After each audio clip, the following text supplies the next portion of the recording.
Good evening and welcome to the UWI St. Augustine Institute for International Relations Virtual Open Day. I am Nicole Huggins-Bucco, the Publications Manager at the Marketing and Communications Office at the St. Augustine campus, and I will be chairing these proceedings. Thank you all for tuning in this evening. We are very happy to have this opportunity to share more about this great West Indian tradition called the UWI, and more specifically, our Institute of International Relations. This evening, we will begin with brief remarks by the director of the Institute. Then we'll move into learning a bit about the programs of study. We will also hear the student perspective on what it's like to be part of the IIR family, after which we'll transition to our question and answer session. So, to start us off, I invite Professor Jessica Byron, Director of the Institute of International Relations, to welcome you. Professor Byron. Thank you very much. Good evening, everyone. I extend a warm welcome to you all, and thank you for dropping in on the Institute of International Relations at our virtual session for those of you who are interested in doing one of our graduate programs. It's good to have the chance to engage with you. With me this evening are the coordinators of our 3 graduate programs, Dr. Georgina Shami, who is in charge of the Postgraduate Diploma program, Dr. Dave Siratan, who coordinates the MSc Global Studies, and Dr. Jacqueline LaGuardia, who is the coordinator of the MPhil PhD program. We are all here to tell you a little bit more about the Institute and its programs and to answer your questions. So just a little background on the Institute of International Relations and its history. It is 54 years old. It was established in 1966, an initiative that was led by Trinidad and Tobago's first Prime Minister, Dr. the Most Honorable Eric Williams. And he wanted to have an institute that would prepare Caribbean public servants and professionals to engage with the global environment in this new independence era. And he got the support of various international actors and also buy-in from Jamaica, Barbados, and Guyana for this venture. The Institute's mandates, therefore, include graduate education and delivering professional training modules through the Diplomatic Academy, doing research on global issues, institutions, and processes, and their implications, particularly for the Caribbean region, providing advisory services and working with Caribbean governments, private sectors, and civil society, doing public outreach on international developments that affect our societies. So we started with just the diploma program in 1967, and we now have, in addition to that program, the MSc, and as of the late 1980s, the MPhil PhD program. Now, why should you join us here at the Institute of International Relations? There are several good reasons. One, the emphasis of our programs, which give you a particularly Caribbean perspective on international affairs, in addition to a thorough critical grounding in the global political economy, human security, and sustainable development themes. The diversity of our academic staff. About 40% of our staff are from the rest of the Caribbean or further afield, in addition to the 60% from Trinidad and Tobago. To a somewhat lesser extent these days, the diversity of our students. There is a small but significant number of regional and international students who will be part of your cohort. Diverse perspectives are a tremendous enhancement to any program of international studies. Our small size classes, lots of small group work and practical exercises that will build your communication and other skills. There are lots of opportunities for networking and doing collaborative projects. There are also many extracurricular and co-curricular activities that expand and enrich your educational experience, like field trips, like internship opportunities, chances to participate in conferences, summer schools, multilateral diplomacy simulations. We also have a wealth of public lectures, panel discussions, forums with very interesting speakers, both local and international, which students are encouraged to attend. The Institute has on average 1 or 2 public outreach events each month. We also have a lot of guest lecturers who are experienced practitioners or important academics, either from the Caribbean or from overseas. We have professional training modules at the Diplomatic Academy, which our students often participate in. Our courses have virtual and blended learning modes, which favor busy professionals and folk with family responsibilities. And there are our facilities. The library, which is one of the best repositories of international relations material in the Caribbean, our computer lab, our student lounges, and the kitchen. It's not a cafeteria, it's a kitchen, which is available to you. We have a friendly and efficient secretariat and technicians. And of course, there are your lecturers and your research advisors all there to support you through your academic journey. And to top it off, I just want to mention some of the research areas of the Institute and of our staff. Areas such as climate change mitigation and environmental governance in SIDS, Small Island Developing States, small state development challenges, multilateral processes and a changing global order, and the geopolitics of Caribbean small island developing states in our Western Hemisphere. We also have a journal, Caribbean Journal of International Relations and Development. And there are many recent and very sound publications by our academics. So these are some of the many reasons why we think you would enjoy an academic experience with you, and we look forward very much to engaging with you, not only this evening, but in the future, when hopefully you will join us as members of the community of the International Relations Institute. So welcome, and at this point I hand over to the coordinators of the program. Thank you, Professor Byron, for sharing that insight into the history and purpose of the Institute. Now we'll hear from Dr. Georgina Chami, who will provide us with an overview of the postgraduate diploma in international relations and what students can look forward to in that program. Dr. Chami, over to you.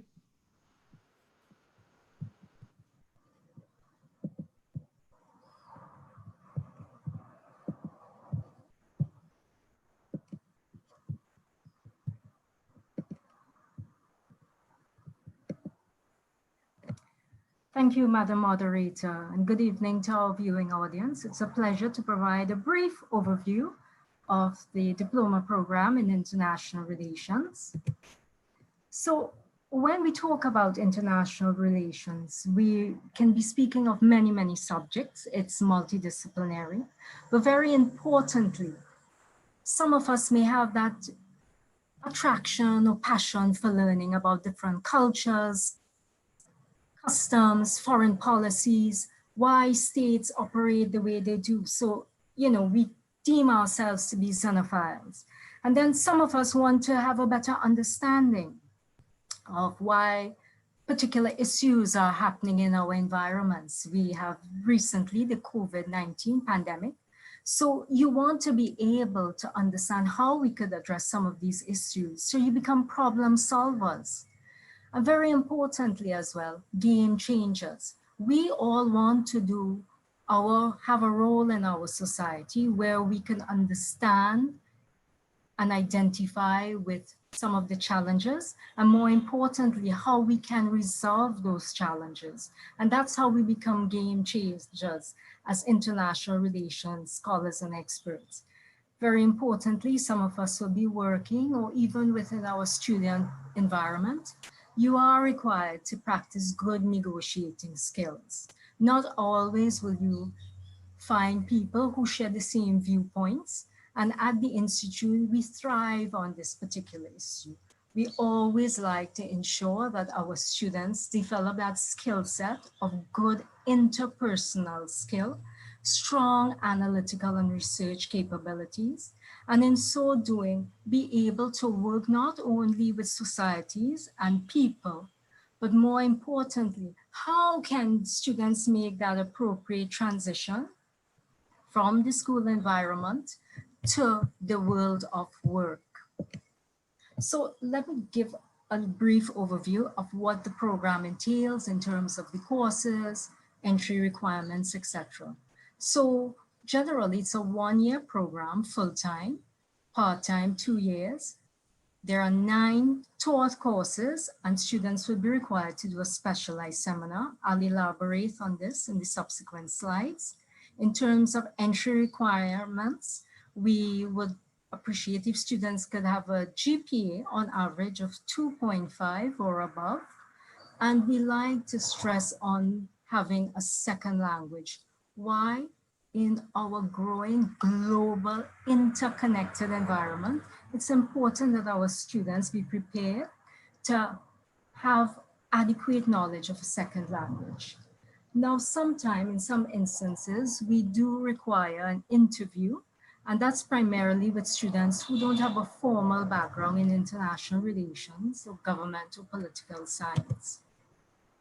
Just to touch a bit on the courses that we cover at the diploma level, well, generally evening classes between the hours of 5 p.m. and 8 p.m. And some of the subject areas that we cover are international law, money and finance. We look at international organizations, United Nations, the Bretton Woods institutions like the International Monetary Fund and the World Bank. We particularly try to focus in the theory and practice of diplomacy on equipping our students on areas such as professional etiquette. How do you conduct yourself in the world of, in the working environment? And also, how can we ensure that students are able, through some of our workshops, namely business etiquette, professional writing, diplomatic correspondence, how can they be equipped with the necessary skills to perform their functions? History and politics, international relations of the Caribbean and Latin America, all set a strong foundation for understanding the region as a whole, and very importantly, as Professor Byron articulated previously, this sets the foundation for our students. We tend to stress a lot about the Caribbean and Latin America and learning about our history so that we could ground our students in solid knowledge about who we are and, more importantly, how we can proceed forward. So the specialized seminar, it's a smaller interactive session. And what we hope to accomplish by having this smaller session is that students will develop their oratorical and scribal skills. They will be placed in small groups, maybe about 4 or 5 students, and they would be required to have dialogue and discussions on a particular topic, from which they would have to write a research paper, 8,000 to approximately 10,000 words. In the past, we have done topics on the area of diplomacy, Cuban relations, human rights protection and promotion, and international security. Now, it's very important to complement not your theoretical foundation with extracurricular activities. So at the diploma level, we try to see how we could offer workshops and seminars geared at honing the skills of our students. So we have essay writing, business etiquette, and research methods. I should also mention at this point that I'm also faculty advisor for the Harvard National Model UN competition and also for the University of the Western St. Augustine Campus United Nations Club. For both these activities, it's geared towards ensuring that our students participate at an international level in model UN simulation, thereby developing further their oratorical and analytical skills. At the institution, and very much with the support of the director, we have over the last 2 years been engaging at both the public and private sector levels with institutions, companies, etc., to see how we can create opportunities for our students so that they could take the practical experience and put it in a practical sense. We see very importantly that that practical experience will complement the theoretical foundations provided at the IIR. Career opportunities. I always get this as diploma coordinator. What do I do with an international relations degree? Because it's a multidisciplinary degree program, you can position yourself to have opportunities available to you within the government, civil service, NGOs, the diplomatic service. You can become policy analysis for many organizations, including international organizations like the UN. You could also delve into the area of immigration, public affairs, marketing managers, political risk analysis, and very importantly, represent our country at accredited levels. So we look forward to seeing you at the Institute. If you need to chat, get further details about the diploma, please feel free to contact me at georgina.shami@sta.uwi.edu. I'm sure marketing will also publicize our information. The sky is the limit. International relations allow you to take your dreams and make them come alive. Keep dreaming. We look forward to welcoming you at the Institute, and thank you very much for the opportunity to give just a little brief insight into our program. Thank you. Thank you so much, Dr. Shan. And certainly, I think we're beginning to see the scope of opportunities and career options that study in international relations can open up. Now, to tell you about the Master of Science in Global Studies, we hear from Dr. Dave Siratan. Dr. Siratan, welcome. Thank you, Chair. A pleasant good evening to everyone on the panel and those following the session online. As the moderator indicated, I am the coordinator of the MSc Global Studies program, and it is my pleasure to provide some brief comments on the MSc Global Studies program. Now, those of you familiar with the program would know that the MSc Global Studies program is the premier graduate program in the field of international relations and global studies in Trinidad and Tobago and the wider Caribbean. This is so because the program offers students a number of benefits that has made it the first port of call in the Caribbean for students interested in this field. These include academic staff who are generally recognized by stakeholders as experts in their subject areas. As Professor Byron mentioned, guest lecturers who are practicing in this field and therefore could speak to the practical problems and solutions in the area of global studies. Students are also exposed to the diplomatic dialogues by leading diplomats who share their experiences in the practice of diplomacy. Students, very importantly, also have access to courses offered by the Diplomatic Academy. And as Dr. Shami mentioned, there are opportunities for internship at organizations operating in the field of international relations and global studies. And I think one of the most important benefits is that students have an opportunity to become part of the network of people that work in the area of international relations that the Institute has developed over the many years of its operation. Now, in terms of some specific of the program, I wouldn't go into much detail here. I will just refer students to the MSc Global Studies Handbook that is available to download on our website. Just to mention that the program provides students with a very comprehensive grounding in all the dimensions of global studies.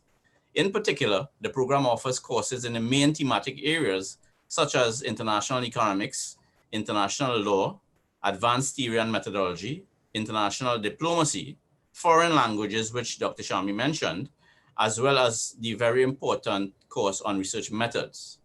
These courses, these foundational courses are of course buttressed by electives in areas such as international environmental issues, small states in the global system, and one of our newest courses on strategic studies, which looks at the interplay between major powers and the strategic moves that they make from time to time to banish their interests and so on.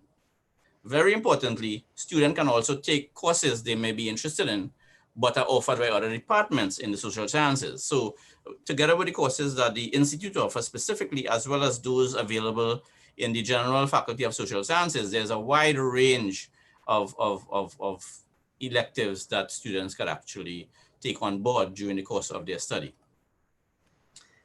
Very importantly, the research paper component, which is probably one of the most important components of the MSc Global Studies, allows students to develop a new unique specialization in a niche area, which can be used to transition to further studies in the field, or it can also be used to increase their marketability in the job market. Because as I often tell my students, this is an area where you could separate yourself from your colleagues and have a niche area that you could actually use to market yourself in the job market. The program has therefore been one of the main routes to transition into a new career in international relations and global studies, or to further student education in this area. It has also been used by people operating in an organization in the field already to strengthen and update their training and to enhance their career prospects. Our graduates have generally found employment in a number of different areas, including those detailed by Dr. Shami in her presentation.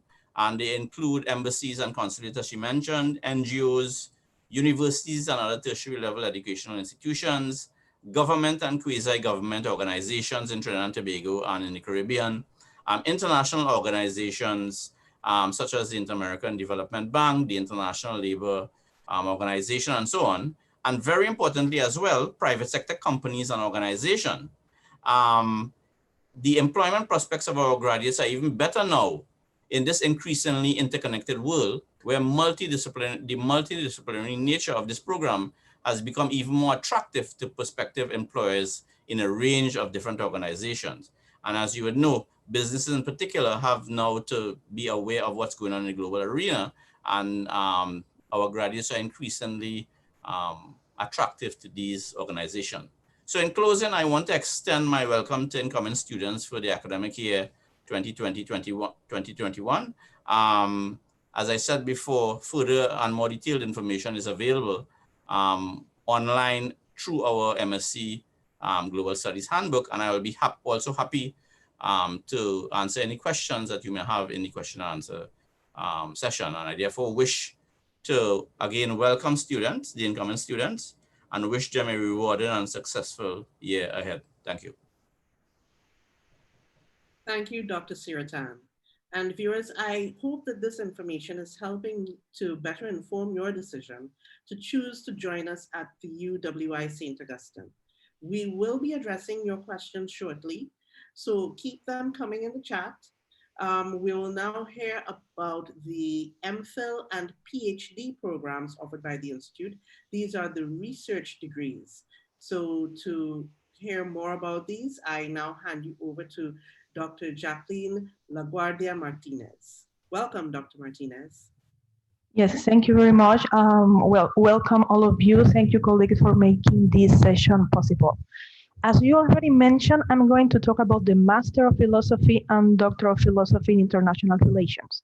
This is the program that will have more emphasis on the research area and the research perspective of the international relations.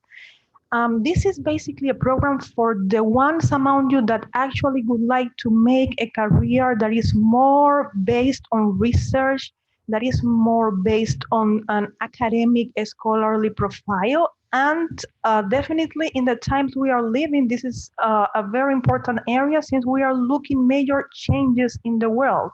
As my colleagues have said, the area of international relations is gaining a more important dimension looking at the global, regional, and even domestic dynamics that we are facing.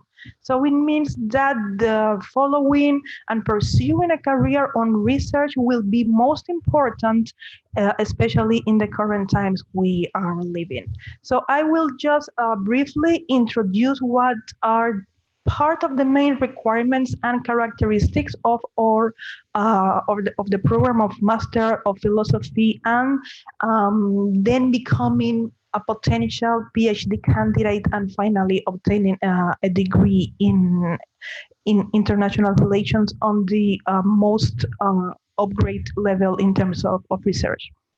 Well, as you can see, I'm sharing some slides and you can check the main requirements of this program. Nevertheless, I would like to invite all of you to go and check on our website, because there is a lot of detailed information that you can actually have access to if you visit the Institute of International Relations website within the UE platform. But nevertheless, I would like to stress a few important information that I believe you might be interested on.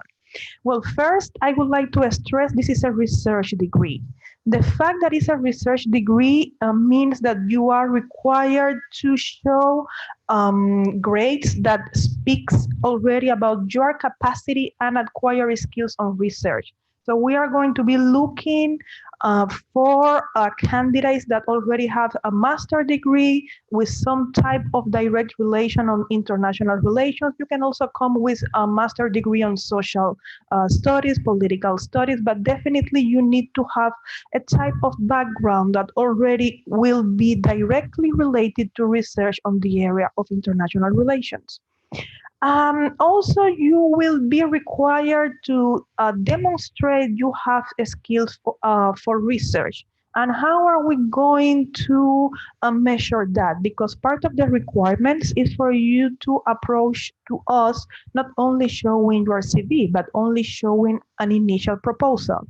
So you need to be very careful again in trying to locate, in trying to identify a research area that is relevant to the international relations field.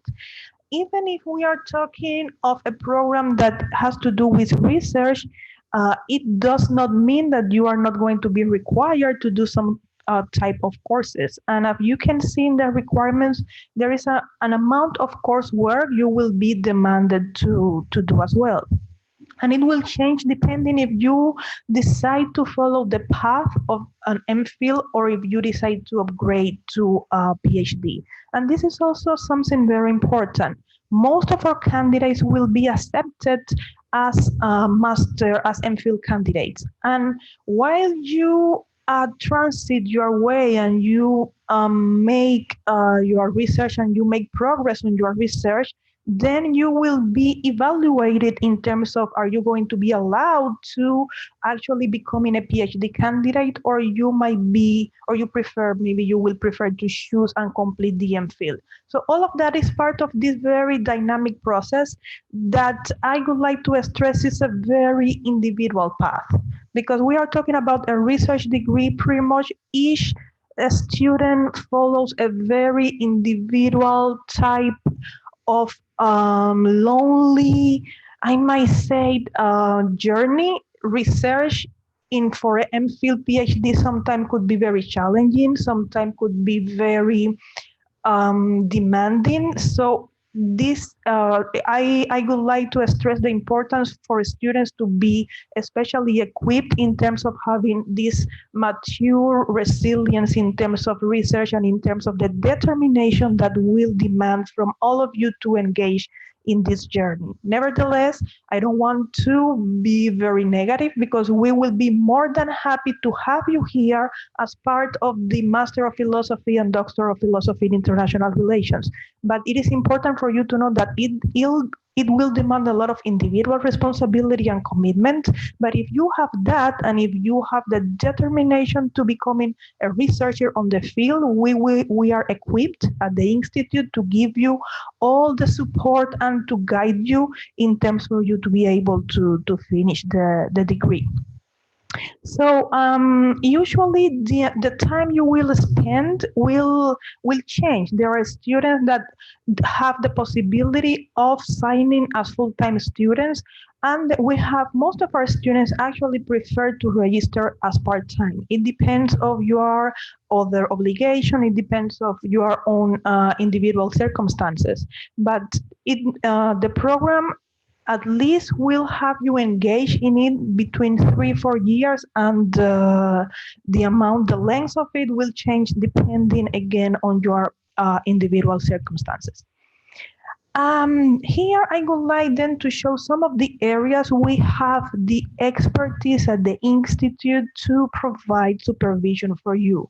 However, I would like to stress that we are very open and we are very flexible to receive proposals that might be a little bit out of these areas I'm showing to you. As my colleague said before, the international relations field is a very multidisciplinary field. So we are open to receive proposals and research topics that might be diverting a little bit from what we have presented here. Well, they might be diverting a little bit of a big deal of what we are presenting here, but we are very open. We would like to receive different proposals, and here at the Institute, we will make the best of us to find suitable supervision and members for the advisory committee for you to have the support and the expertise to guide you in your research. As you can see, there are many different areas that they are related to economy, foreign policy, finance, regional groupings, development, environment, human rights. So we have a tremendous wide range of disciplines that deserve more research, and we are sure that our MPhil PhD candidates are equipped and will be able to make an important contribution on the field in any of these different disciplines we have here.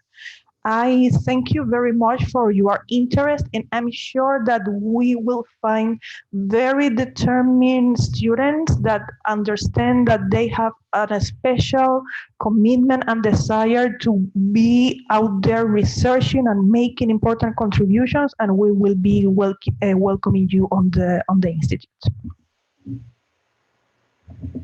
Thank you, Dr. Martinez.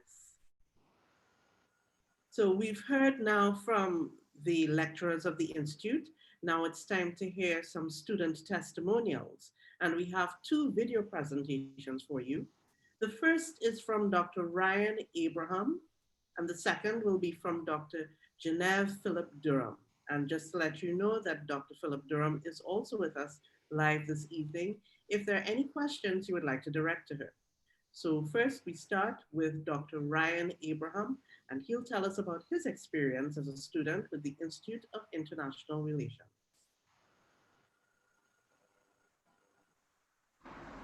Good afternoon, everyone. And special courtesies extended to Professor Byron, Dr. LaGuardia Martinez, Dr. Siratan, and Dr. Chami. And to all other faculty members present, a warm good afternoon to you. As for our special prospective students, I want to wish you a warm welcome and congratulate you on taking that first step into pursuing your graduate studies here at the Institute of International Relations. Now, let me just take this opportunity to thank the Institute for allowing me to have this opportunity in addressing you all today.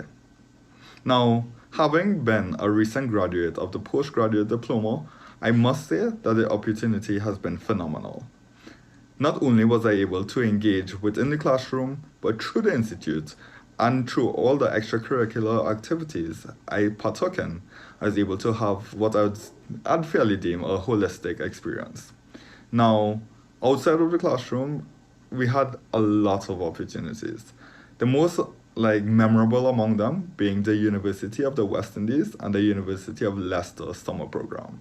Here, I was fortunate enough through the Institute to attend the University of Leicester in the United Kingdom.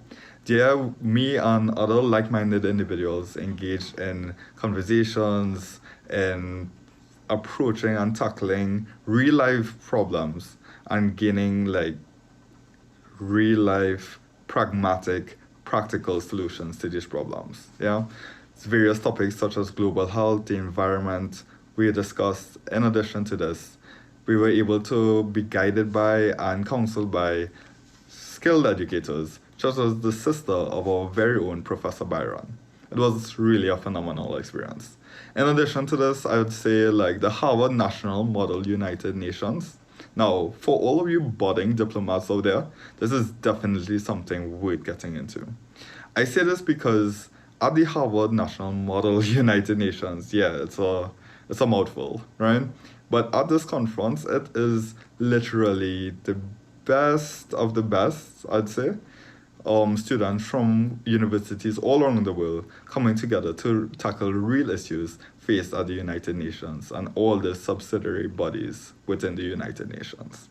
Now, this, as you can imagine, provides great networking opportunities, great contacts, as well as great training for everyone looking to be involved in the foreign affairs ministries, as well as for NGOs that partake in overseas activities. Now, with the Harvard National Model United Nations, we, in my year group, we were fortunate enough to maintain the success streak that the University of the West Indies has been having. Yeah, and no pressure to you guys, but I'm sure you guys will do great as well. Yeah, so in summary, I'd say the experience was great. Both learning within the classroom and outside of the classroom, you're presented with a myriad of opportunities. You get to meet foreign dignitaries, diplomats, as well as persons of interest all throughout the world.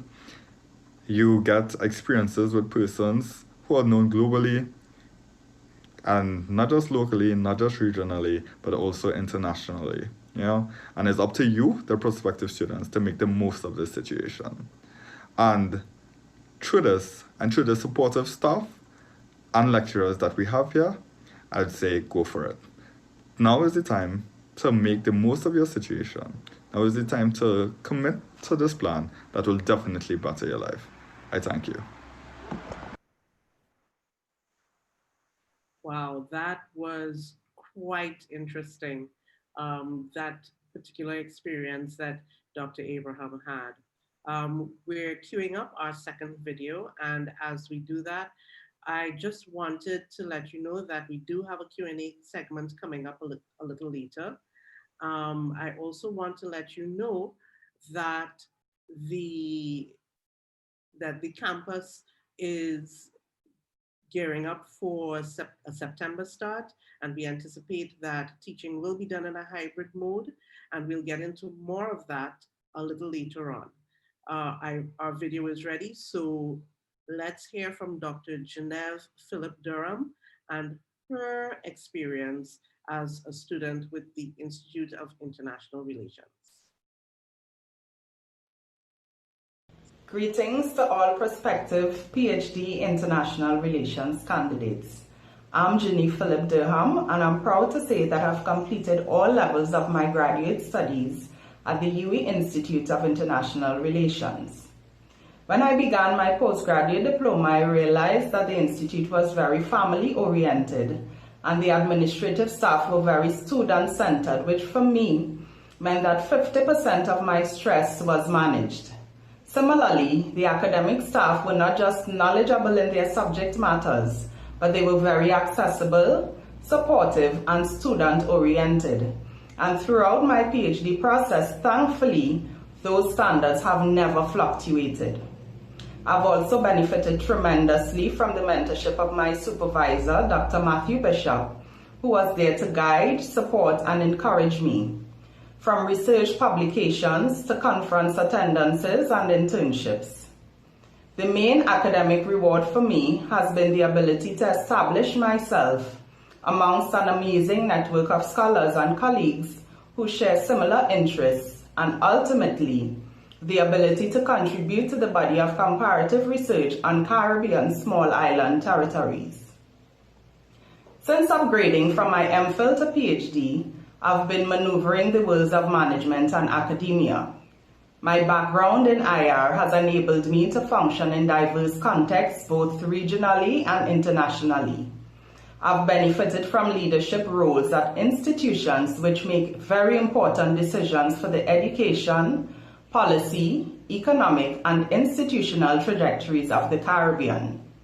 I've also been able to serve on regional and international conference committees and become involved in regional and international projects that have allowed me to advocate for Caribbean small island territories and highlight some of the challenges we face in the multilateral and global governance arena. I'd end by saying that everyone's PhD journey is different, and it's definitely not without hurdles or disruption. Even for me, while working on the first draft of my thesis, I was simultaneously settling into a new job, migrating to a different country, and planning my wedding. However, I can confidently tell you that whatever you do along the journey, finding and maintaining equilibrium should be one of your top priorities. I'd say that my personal process was not only one of academic learning, but one of self-discovery, as well as holistic development. The added bonus was being able to transition from program to program at the Institute and gain a full appreciation of the important work we are called to do in the field of international relations. Thank you.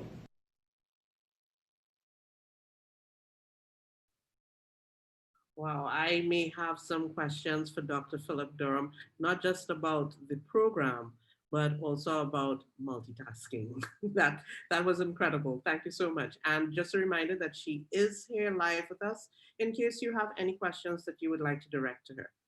So before we get into our Q&A, I had mentioned that the university is planning a September start and that we expect the teaching will be done in a hybrid mode, which is a mixture of in-person and online instruction. The integration of on-campus teaching and online delivery will vary from one course to the next. Some will be entirely online, others, particularly those that entail physical learning or exploratory activities like laboratory or fieldwork, will offer a combination of online and on-campus activity. And as I said, because each one will vary, you have the opportunity now this evening to find out more about how the IIR intends to present their programs this September. With regard to the opening of borders for regional and international students, who do make up a significant percentage of IIR students typically, the campus, like the rest of Trinidad and Tobago, continues to be guided by the local authorities on the reopening of the borders, but we continue to monitor how our students are affected by this. Additionally, all on-campus activities will be conducted in keeping with the established COVID-19 protocols for public spaces, especially physical distancing and the wearing of face masks. We continue to be guided by the best advice of local health officials and adhere to government regulations to protect the health of our students, staff, and surrounding communities. Now, in the chat, our moderator will also place key contact information for our halls of residence, our financial advisory services section, who can guide on any scholarships and bursaries that are available to IIR students, as well as contact information for the admissions teams and the faculty. So, that out of the way, time for the Q&A. I'll invite Professor Byron to assist me with directing the questions to her colleagues. So we have a couple questions that came in earlier, and now just let me switch modes here. And one of those was, it has to deal with the blended question. So we know that some of the programs offered by the IIR are offered full-time and part-time, but there was also mention of a blended option. Can you tell us more about that option and how the IIR currently is hoping to offer its programs come September in terms of blending face-to-face and online programs? Thank you very much, Mrs. Moderator, Dr. Moderator. Yes, well, first of all, blended, of course, doesn't refer to full-time or part-time. Blended means using a variety of modes of engagement with the students. It means that part of what you do, part of your instruction will be delivered online or by distant mode, while part would be would involve face-to-face interaction, but with social distancing. The bottom line for the campus, and certainly for us, we are guided by the broader protocols of the St. Augustine campus. We expect to be doing a significant part of our teaching by distant mode, but with some blended interaction. We have not decided on all the details of this. Such details will become available to our students in the coming weeks. But it is fair to say that the programs will be blended, but there will be a focus on virtual delivery, and there will be appropriate assessment exercises which you can do from a distance. And also, because we know that our students, most of our students work, some of our students are not in Trinidad. Some of our current students, there is a student who is there. There are at least 2 students who may be in Brazil at the moment, and students are in other parts of the Caribbean. We will ensure that the full participation of all those students is facilitated via distance mode. So whether you are here or whether you are elsewhere and you are interested in doing our programs, you will be able to participate via distance mode. And the details of how the scheduling is going to take place and what are exercises which for many of you would require some sort of face-to-face interaction, those will become clearer over the next couple of weeks. I think that is as much as I can say at the moment on that. That's fine. Thank you, Dr. Byron. And you can just refer to me as Nicole, no doctor as yet. For that, I would need to reapply to the IIR. Full disclosure, I did do the diploma in international relations many years ago, and we won't say how many. We'll just go to the next question, which is, are the programs offered by the IIR gate assisted?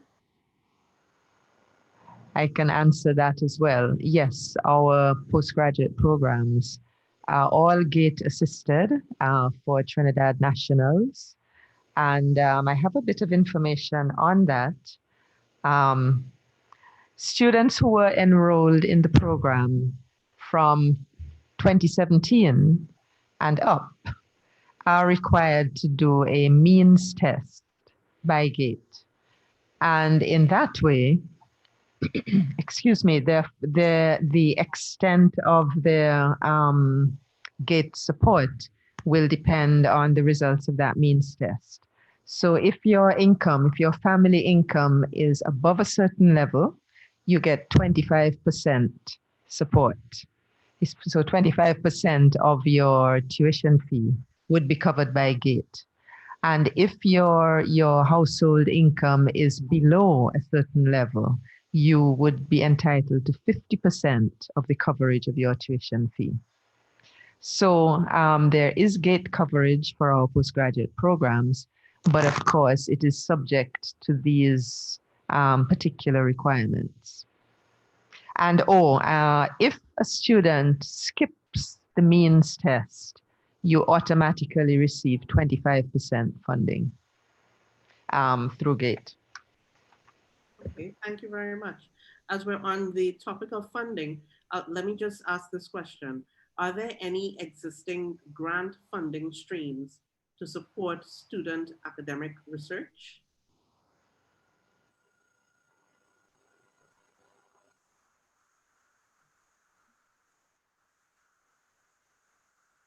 There is, in terms of research support, through the Office of Graduate Studies and Research and Development Fund.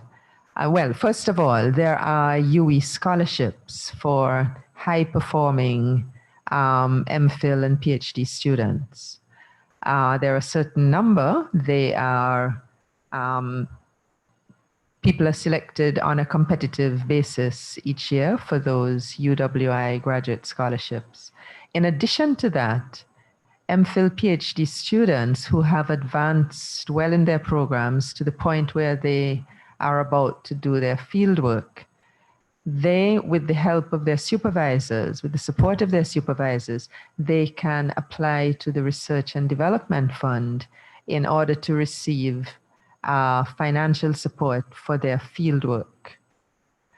And in our experience, I do not know any students who are at the Institute in the MPhil PhD program who have been refused that support. MPhil students, the amounts vary. A PhD student gets about twice as much as an MPhil student is entitled to. But as long as you have good progress reports and you have the support of your supervisor and your advisory team, you generally receive that support. I think those are the two main forms of support, but I should also mention that the Institute has a small budget for student development. And in cases where students are not eligible for research and development funding, that is students in the master's program, students in the diploma program, the Institute uses its own judgment and uses its own funding to support worthwhile applications from students. And there are many students who have benefited from this kind of support. Thank you. As we're on the topic of support, that was financial support, we have with us this afternoon someone who can tell us about support of another kind that's offered to all students on the campus. We have Dr. Jacqueline Huggins. She is the Manager, Student Life and Development Department, and she is here to share with us briefly about the kinds of support that that is available to students through the division. Dr. Huggins. Okay, and good evening all.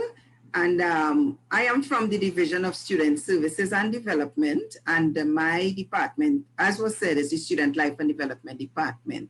I just want to start off firstly in terms of financial support. One of our departments is the Financial Advisory Department, and this department provides support for postgrad students. Support in terms of financial aid should a student have, outside of wanting to do research, but you have personal issues. You can meet with that manager, you have a one-on-one, you have a sense of what your issues are, and the manager would look and find a way to provide you with that kind of support. We also have, in terms of my department, we provide support for postgrad students in terms of opportunities to get finances. Postgrad students are encouraged to apply to be peer tutors, where we link you with an undergraduate student. You're also able to provide invigilating support. We have a program where we provide support for students with disabilities, and they get examinations, accommodations, and we utilize our postgraduate students, and you get paid. Other departments, we have our careers, co-curricular and community engagement, where you have the opportunity to volunteer to do community service and to develop yourself all around. We have the halls of residence, and there are specific rooms for postgraduate students where you have your single rooms, where you have, which are self-contained and really in line with what our postgrad students may need. We also have, because your classes are 5 to 8, and we have the Student Activity Center where you can come in from work, you find a place where you can relax, you can refresh before you go in off to your classes. What we provide is non-academic support and services. because we recognize that, you know, you have heard about the academic aspect of it, but we provide that support to ensure that you are successful. You come to UE and you complete. My department especially, you come in, you have a chat with me, and we go through what are your issues. Mature students have specific issues that they need to deal with, and I will work with you to deal with that. Postgraduate students also have specific issues, sometimes with supervising, sometimes with research, sometimes with just time management, or dealing with computers, dealing with the technology. Once you meet with me, we have a discussion and we find a way. So I want to encourage the prospective to become students. While you're working on your academic aspect, we will support you and we will take you through so that you will succeed. That is what UE is about. So I want to encourage you. Listen to what was said. We know they are very nice staff at the IR, but check our student services where you will get double support. Thank you. Thank you so much, Dr. Huggins, for sharing with us, you know, the kind of holistic support that the St. Augustine campus provides to all our students. There's often a lot of emphasis on undergraduate students, but we provide a significant amount of support to our postgraduate students as well, because we know the kind of support that you will need to help you succeed. So now that, right, so we have a few more questions coming in that are for the team from the Institute. And these are more specific now to the study at IR. There was mentioned earlier that students should have knowledge of a foreign language. So does that mean then that it's an actual requirement? Is there a foreign language component in any of the programs offered at the IIR? That is a question that I would field to Dr. Shami and Dr. Siratan, because there are specific requirements in their programs that they can speak to. Thank you, Professor. So in terms of the language requirement, so our students are also able, if they don't have a foreign language, they would be required to be enrolled at CLL, which is the Center for Language Learning, and they would do a year-long program. And once they've passed the course, if they have done it at CAPE level and they have met the requirements, then they're not required to do that particular language. And it's open to any languages that are offered through the Center for Language Learning.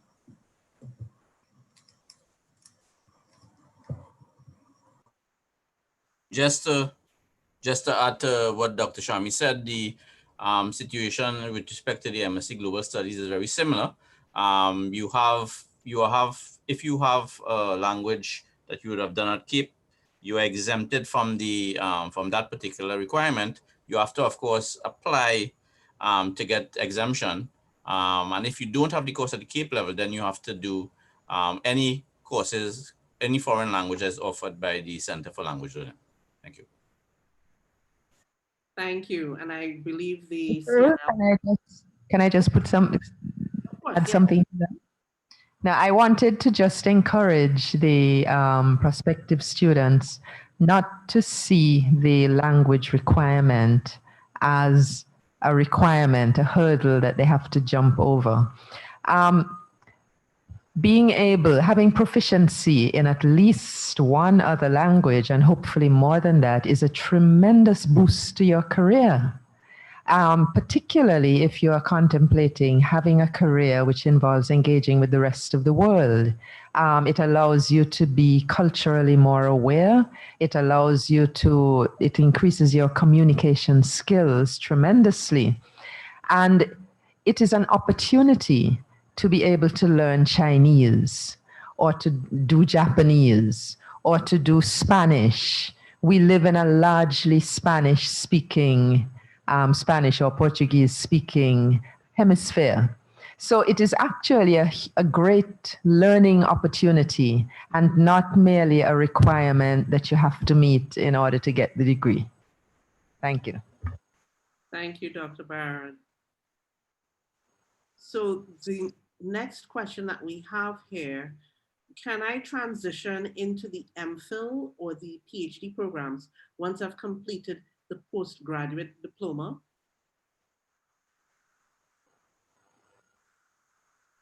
Question, of course, I'm going to ask Dr. LaGuardia to answer.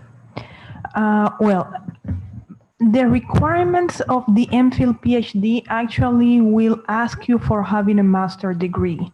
So to be able to make the transition from the postgraduate diploma into the MPhil PhD, I won't say it's impossible because again, the MPhil PhD is a very individual based evaluated type of proposal, but it should be a very, in my perspective, it should be a very special case. It should be for students that has outstanding grades of the diploma. It means you have been an outstanding student. You are showing that you have the capacities and the skill for research that you are in a position of making that transition. If this is the case, you should be a student with a real excellent performance on the specialized seminar, for instance, because the specialized seminar in the diploma is a course that will be actually measuring your capacity of research, how innovative, how creative, how resourceful you are when committing to research. So again, it is not the usual path, but I won't say it's impossible because you could be one of the students that actually excelled during your diploma program and could be considered to make the transition, of course, also making having a special emphasis in the type of courses you will be required to take. So, but again, the MPhil PhD is a very individual, tailored type of program. They are requirements that apply to all of the students, but again, we like to evaluate case by case because no proposal is similar to another one. Again, it's very difficult, but I won't say it's impossible. A little bit to that as well. Basically, the diploma program doesn't offer you very in-depth research methods training. And if you're going to go into an MPhil PhD program, as Dr. LaGuardia has said, the research methods courses would be an essential prerequisite. I actually did a postgraduate diploma here at the Institute too many years ago for me to want to tell you when. And shortly after that, I went straight into a PhD program in Switzerland. But I had to spend, the amount of time I had to spend during the first couple of years actually amounted to the time I would have spent doing a master's degree before actually starting on the PhD fieldwork. So if you don't do it, the reason why it's good to do the master's is that you're going to end up spending the same time learning the skills that you will need for the research degree. Thank you. And on that score, is there a research component to the MSc as well? Over to Dr. Siratan. Yes, thank you, Professor Byron. Yes, as I indicated in my presentation, one of the main components of the MSc in Global Studies is the research paper component, which is a substantial piece of research that students has to complete in order to graduate. And all the skills, research method skills that Professor Byron mentioned is very, very important in this regard. So yes, there is a substantial research component in the research paper as a research paper in the MSc Global Studies program. But I may add as well that many courses actually have a midterm component, which is in many respects a small research paper. So the students get a lot of actual experience in doing research and conducting research using the various methodologies they have learned and so on. All right, we have another question here that I believe we would have touched on it earlier, but I don't know if we can go into a bit more depth. What is the difference between global studies and international relations?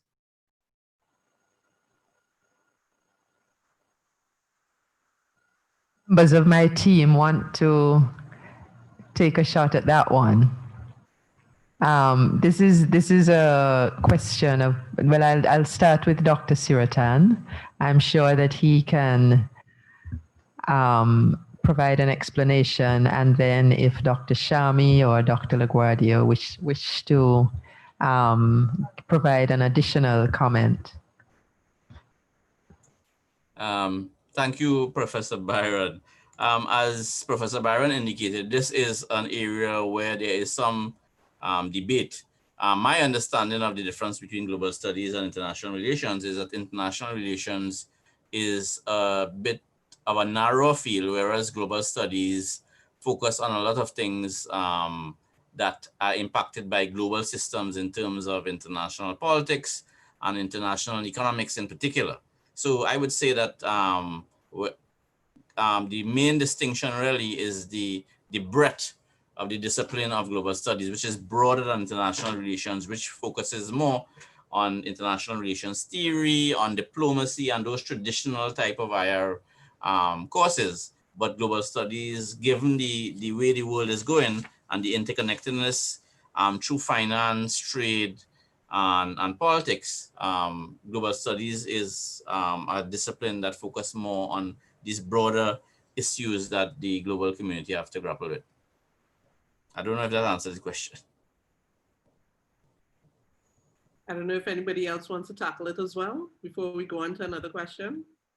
No, just to reaffirm the point that Dr. Siratan was making. Maybe for students it could be useful if they think about global studies as the area where the national boundaries becomes diffuse, like becomes very difficult to mark. So global studies is actually what connects with the relations between states that goes beyond the states. So it has to do with these global problems where the boundaries are very difficult to mark, where it's very difficult to understand where a nation begins and when a nation finishes. So when you think about environmental issues where real national boundaries cannot be set as a guiding line, then you are thinking about global studies. When you think about transnational crime, where actually the national boundaries again are not very useful to grasp the root and to understand the major dynamics and problematic, then you are talking about global studies. So that could be a good idea for you to understand the difference. Global means in our cases the perspective or the area where the boundaries are very difficult to not to identify but to be used as any kind of guideline or any kind of factor that could help us even to understand the problem we are talking about. Yes, and I'll just add to what Jacqueline is saying. So my understanding, and I'm happy Professor Byron is on with us, so she could clarify if I'm on the right track as well. But my understanding of international relations is that it's always based on interstate and intergovernmental functioning. You know, it has that preeminence of being very state-centric, looking at the nation state, and from which everything revolved or rotated around the nation states. Global studies now has transitioned or actually broadened into other spheres of influence and gone outside of the nation state system to incorporate non-state actors, for example, and looking at issues that move beyond just this nation state system, but now goes across states and even within a state. So that's how I would just add that to what Jacqueline is saying. Thank you very much, Dr. Shami. I particularly like the fact you referred to non-state actors. In global studies, there's probably much more scope to explore the role of non-state actors in global processes. Wow, thank you, panel. It sounds like we can have a whole hour's discussion on just that alone. But we do have another related question. Actually, I'll put these two together. As a student, will I learn protocol and diplomacy? And what is the role of the Diplomatic Academy at the Institute?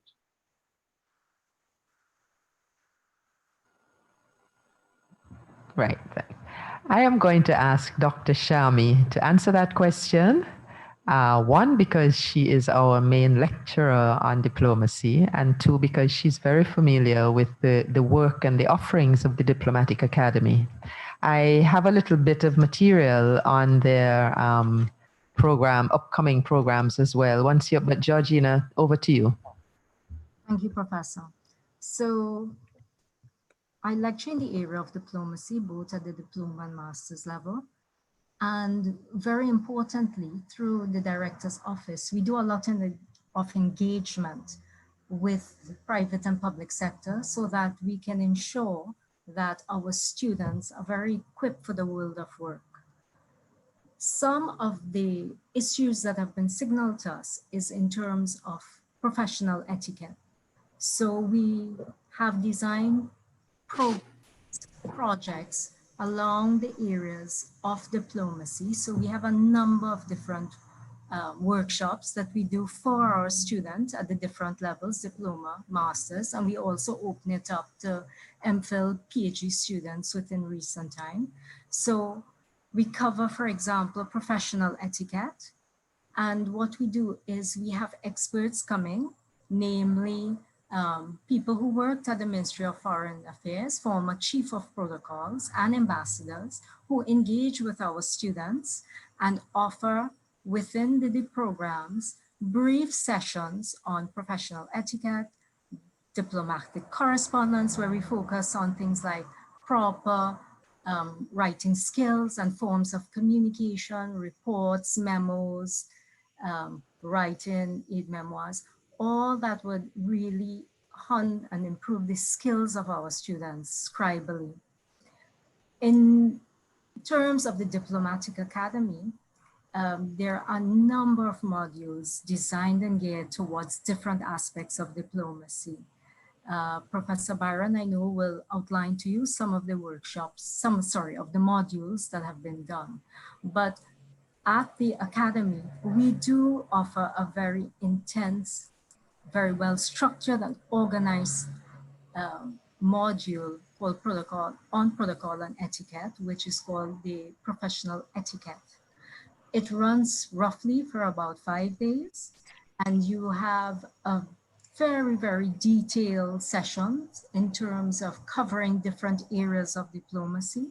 So we look at diplomacy in the workplace, we look at dining etiquette, we look at social gatherings etiquette, we look at engaging at different events, and the list goes on. So it's quite a comprehensive module that's offered through our academy.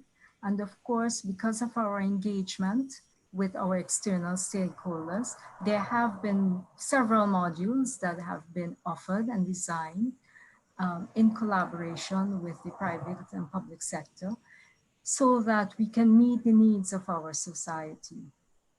So Professor, I'm not too sure if you have the list of different modules that have been offered through the Academy. Yes, thank you very much, Dr. Shami. Well, as Dr. Shami said, excuse me, one of the staple modules that the Academy, the Diplomatic Academy, offers twice or 3 times a year is their module on corporate and diplomatic protocol, which is taught by 2 very experienced retired diplomats, one who was chief of protocol and one who was a very senior ambassador. And that covers most areas of diplomatic protocol and many areas of conference protocol and other important areas that corporate actors need to know. And it's a very popular course. There is another course that is a staple at the Diplomatic Academy, which is on diplomatic and corporate communication, which deals with various ways of communicating, how to deal with the press, how to communicate one's company policies, and et cetera, et cetera. And that again is about a 4-day module, and it involves a lot of practical exercises, including written exercises. And those are 2 that are offered. Each of them is offered twice or 3 times a year. The Diplomatic Academy's courses have different levels. There is the basic level, there is an intermediate level, and there are specialized knowledge courses which are on particular subjects and which usually attract professionals in the field who want to hone their skills in a particular area. Now, there was a course that was offered last semester on understanding the implications of international sanctions for Caribbean countries. That course was not a basic course. It was very detailed,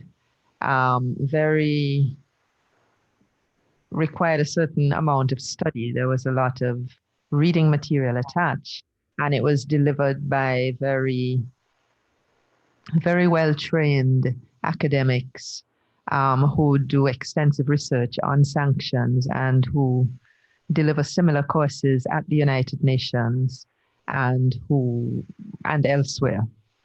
The Diplomatic Academy in the upcoming year plans to offer training modules on disaster management and also on some aspects of climate change and climate change mitigation.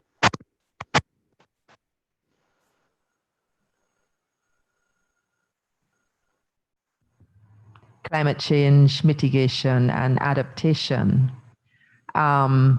It also offers courses for media professionals on training on, Caribbean regional institutions and international institutions. I am not sure, excuse me, I'm not sure what, and they are preparing a course on new developments in consular relations.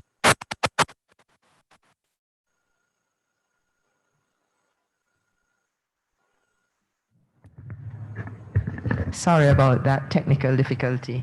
Yes, a course is being prepared on new developments in consular relations, which will seek to give intensive training on all sorts of developments that we have witnessed in recent times, such as protection of unaccompanied minors crossing borders,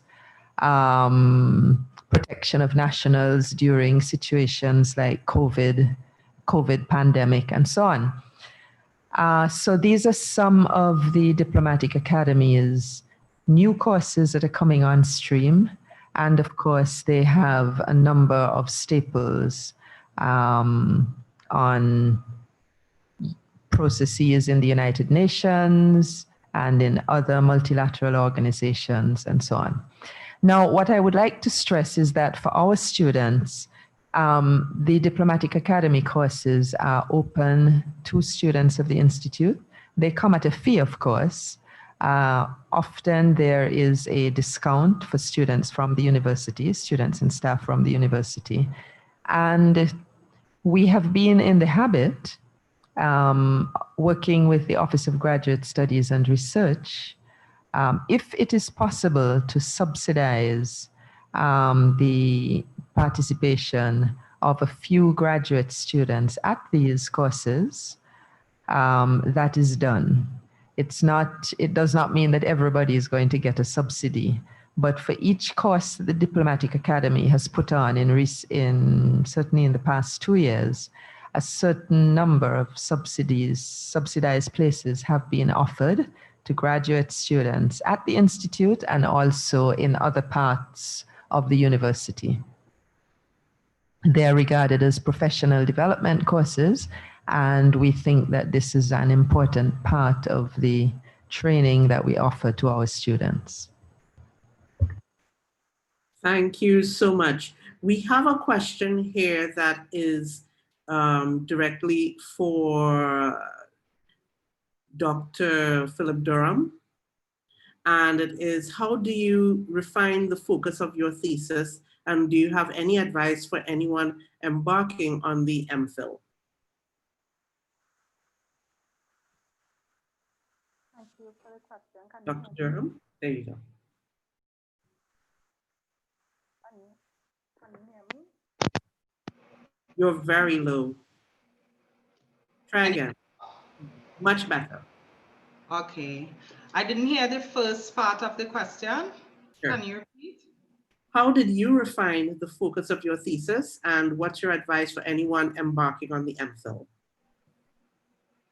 I have so many bits and pieces of advice, but I think it starts off quite broadly. At least it did that way for me. I actually started off doing research and work on corruption, looking specifically at the Anglophone Caribbean, and then having realized that I wanted to be able to speak to different audiences across the Caribbean.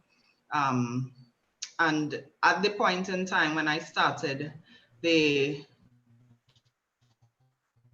2 constituent states within the Kingdom of the Netherlands had recently become autonomous, and I found that that could have been a niche for me. And that's how I was able to refine my thesis, by being able to kind of jump on the recency of the granting of autonomy for Curacao and St. Martin, and being able to explore that comparatively with Trinidad and Tobago. So I think it's based on discussion, of course, with your supervisor and your academic advisors, who would have much more experience than you would. We all come in with our own ideas of what we think we want to add to the body of knowledge in specific areas of interest, but I definitely think it's important to communicate and collaborate with your supervisor to ensure that the focus is a niche, as niche as possible for you. In terms of the advice, what I would say, your work is your work. Eventually you would become very familiar with what you're doing once you've narrowed down your research focus. And I think the administrative side of things is what I would shed light on, because sometimes you become so engrossed and invested in your own work that you forget that there are certain things to be dealt with administratively, ensuring that you keep in touch with your academic support team, ensuring that you're aware of deadlines, ensuring that you're aware of the processes to access scholarships, to access exchange opportunities, applying for conference opportunities. These are all important tasks that you would have to work through administratively, not just with the Institute, but also with the Office of Graduate Studies. So I think that keeping abreast of some of these administrative commitments could be very helpful and help you to have a much more rewarding process once you're able to find opportunities on the administrative side of things. Well, judging from what you told us earlier about the number of things you were juggling at one point in time, you seem to have things quite organized. But I also wanted to find out, in terms of the experiences that you would have had during your tenure there at IIR, what would you say were the most valuable, particularly if there were any opportunities to interact with or work with various organizations outside of the UWI? Most valuable, one that sticks out in my mind, I would have been the recipient of an Emerging Leaders in the Americas Scholarship that's funded by the Department of Foreign Aid, I believe, a Canadian scholarship. And since during my master's program, I would have been very much interested in small island developing states and small states and subnational island jurisdictions. And via that scholarship, I would have had the opportunity to meet with an academic that I really appreciated his work, Professor Godfrey Baldacchino. And I would have gone to the University of Prince Edward Island once I started the MPhil program. And that for me would have been one of the most rewarding aspects of it. Also, and I think from then on, a lot of doors began to open for me academically and otherwise, because for anyone who's interested in small states research would know that Professor Baldacchino is one of the most prolific scholars in that area. So we still kept in touch up to this day, and he has allowed me to break into different arenas as well. What else can I say in terms of that? It has allowed me to work. I've transitioned to the Dutch Caribbean. It was purely coincidental, had absolutely nothing to do with my research interests in the Dutch Caribbean, and I've worked at the University of St. Martin as the Dean of Academics there. And I also would have had the opportunity to visit the Leiden Institute, the Royal Netherlands Institute, and meet with some of the prolific scholars in the field that have similar interests. So I would say those are some of the experiences that really stick out in my mind, being able to network with scholars in the field of island studies and scholars who share interests in the non-independent Caribbean. That sounds incredibly exciting. Wow. We can probably come back to you a little later to find out more, but we do have a very specific question that we need to get to, and I'm finding it here now. Yes. Is it standard if you are seeking to do an MPhil or PhD to do the MSc before enrolling, even if you have completed the BSc special in IR? So I guess the question is, can you go straight from the BSc special in IR straight into an MPhil or a PhD in international relations? I think I'll leave that to Dr. LaGuardia, but no. Well, yes, the short answer is no, but we will go and expand a little bit more. Why? It is important for our candidates to understand that the experience in postgraduate studies is something that you need as a background before embarking into the MPhil PhD adventure. And at the bachelor degree, you are introduced to the basic knowledge, and it's your first encounter with the discipline of international relations. But to be able and for you to be in the best position to actually transit with success the MPhil PhD, definitely you need to be exposed to some type of postgraduate program before. We already talked that it could be difficult even for a person that is coming out of the postgraduate diploma to get immediately admitted into the MPhil PhD. So when we take the same question and we think about the equipment that a person that has finished the bachelor degree in international relations, the equipment this person might have to actually be successful in the MPhil PhD is highly, highly improbable. Let us remember something. The MPhil PhD program is a research degree, and the amount of research that you are exposed in the bachelor degree is extremely limited in terms of what you will be required to develop. So it is in your best interest actually to have a certain type of diploma, postgraduate diploma or the master's before to actually learn and gain the skills you will be required to.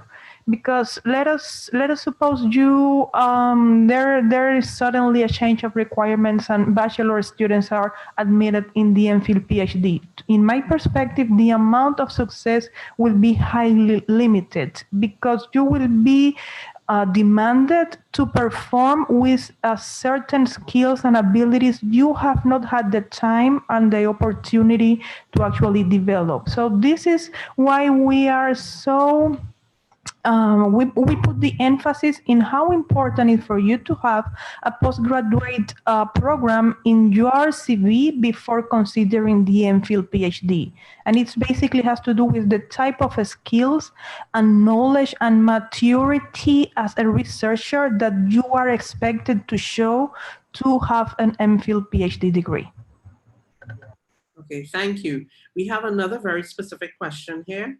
What programs does the Institute offer for students aiming to work for the United Nations, particularly as a professional interpreter?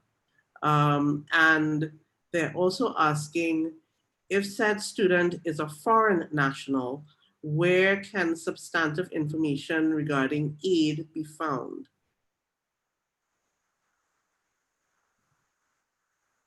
Yeah, I'll try that question. Well, the first thing is that the Institute does, if you're going to be, if you have chosen as your profession interpreting and translation, the Institute is not the place where you would obtain your most fundamental skills. You need to have first degrees to be an interpreter or translator. You need to have both active and passive languages.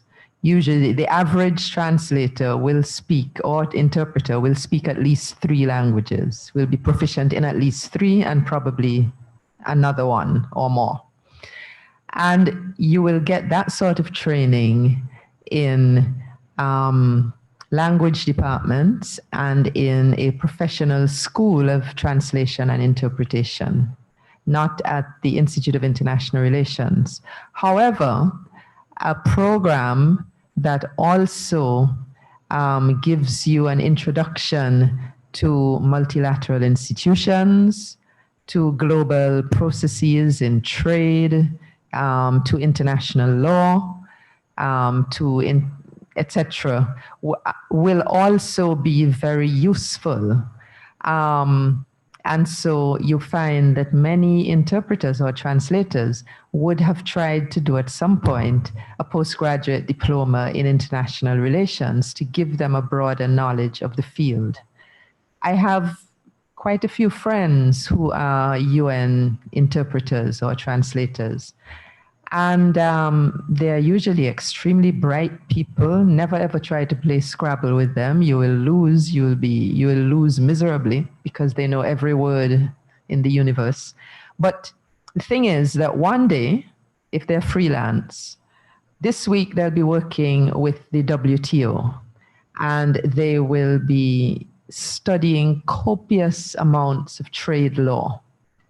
In 2 weeks' time, they'll be working with the United Nations Human Rights Commission, and they'll be interpreting sessions on flagellation and other grievous human rights abuses and so on. So these are people who have developed over time a very acute understanding of international political and economic processes. And of course, they're usually people who read very widely, but their fundamental area of training is in language. And after that, they do the rest of the preparation to complement their linguistic skills. So the Institute could offer some of that background training, but we don't offer the foundation training in languages that you would need. And Professor Byron, I don't know if you might be able to give some guidance based on the experiences of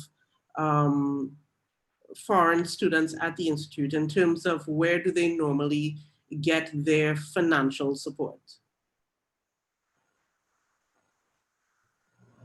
Foreign students. Well, first of all, if you're going to be enrolled as a foreign student,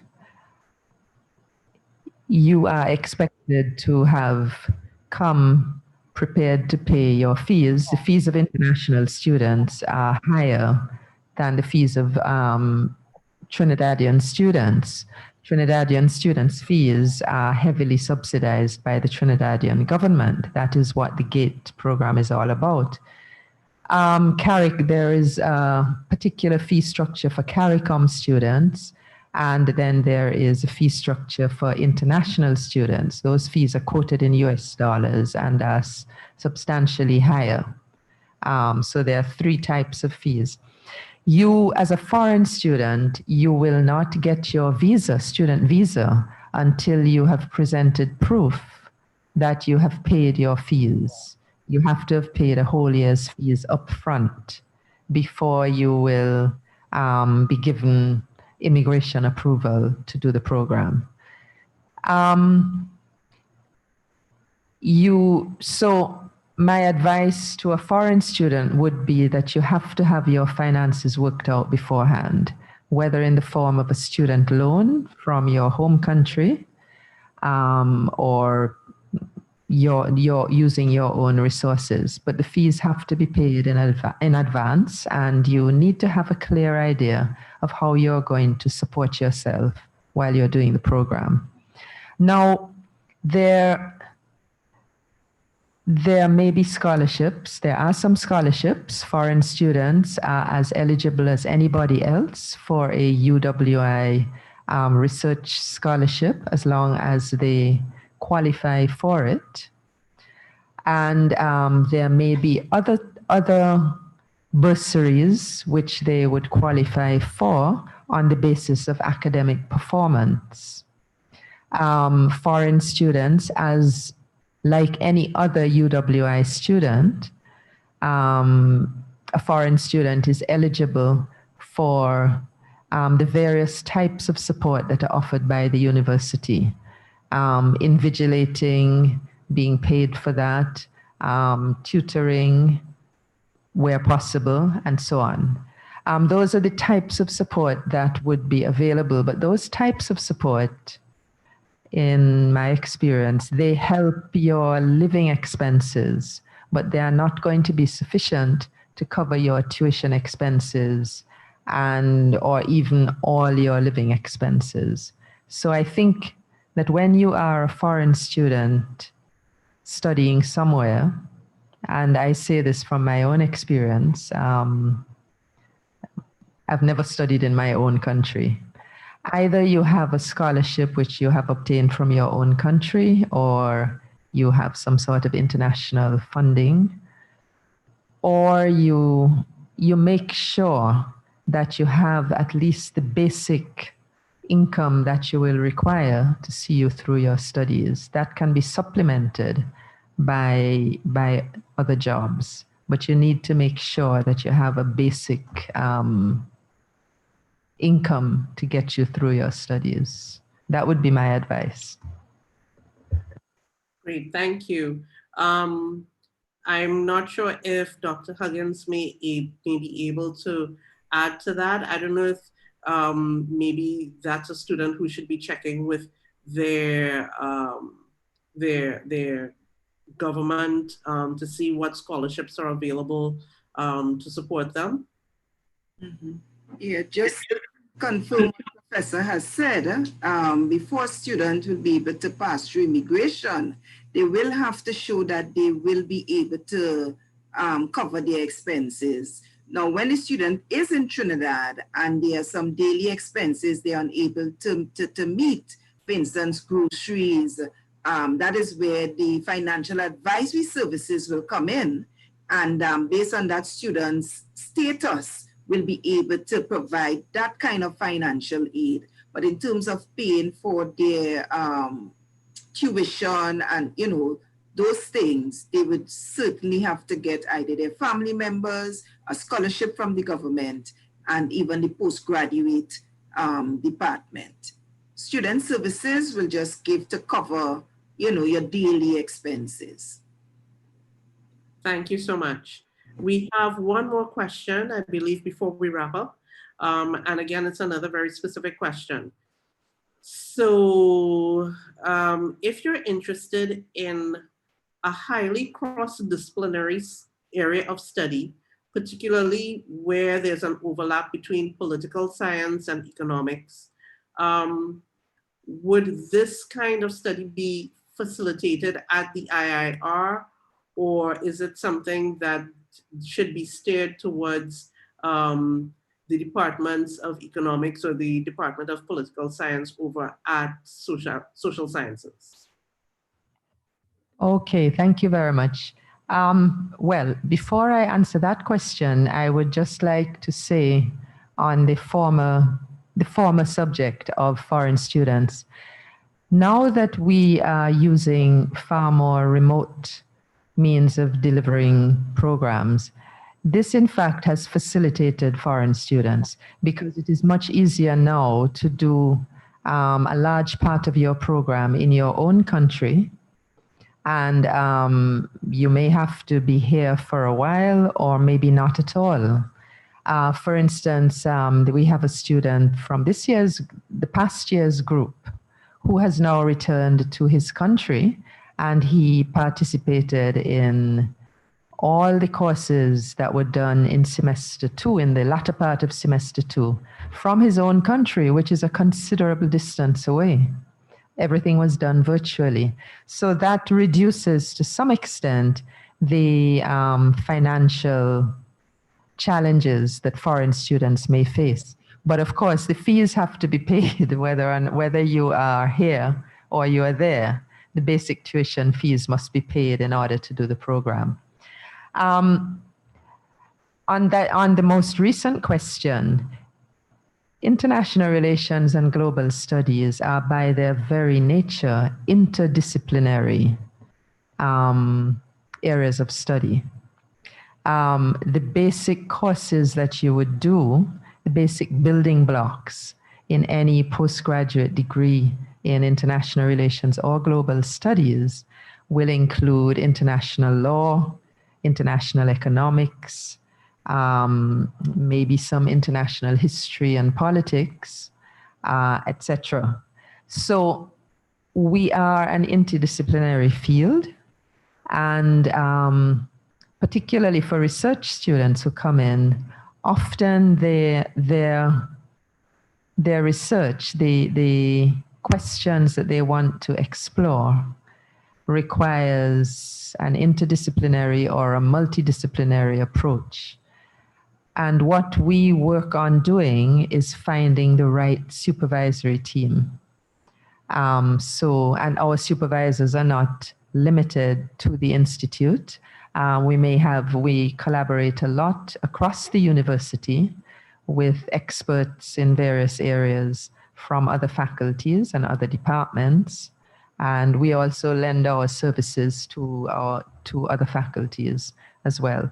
So the most important thing, once we have decided that that the student wants to work on an area that lies within the realm of international relations or global studies, international economic relations, the most important thing is to find the right combination of supervisors and advisors for that student.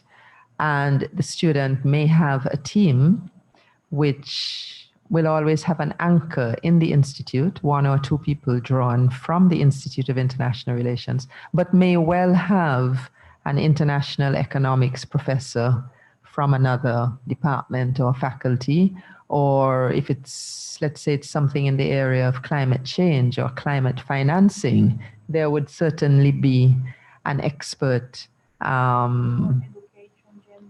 Right, if it's a thesis in the area of gender studies, there would also be a gender expert on the team. So yes, we do accommodate students with interdisciplinary interests. And as I said, the very nature of international relations is that it is an interdisciplinary area of study. Thank you. Unfortunately, I believe that has to be our last question. So as we bring this session to a close, to our prospective students, we hope that we've been able to answer many of your concerns. After this session, you will receive an email from us that will share contact information for the Institute so that you can liaise directly with the team if you need more information. And to close our session, I'd like to invite Professor Byron, the Director of the Institute of International Relations, to deliver closing remarks. Professor Byron. Good. Thank you, Nicole. That sounds very grand, closing remarks.